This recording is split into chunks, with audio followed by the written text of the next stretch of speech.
One of the most common fixes for troubleshooting a TV is to do a reset. A factory reset is also known as a hard reset or master reset, and it can be used to solve a variety of problems with your TV. In today's tech video, I'm going to show you how to do a factory reset on your Sony Smart TV.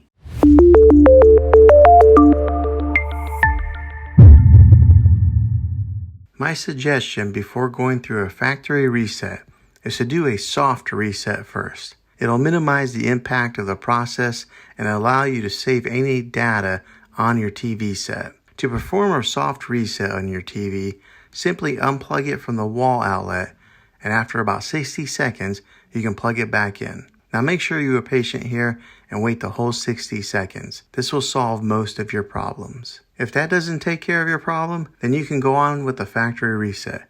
This will basically restore your TV to the way that it was when you bought it, and all your settings and downloaded apps will be removed. Okay, to do the reset, go through these steps. Press the home button on the remote, then select all settings, then select storage and reset, select factory data reset, and then erase everything. Well, hopefully this video was helpful to you. If it was, hit a thumbs up on it and go ahead and subscribe to my channel.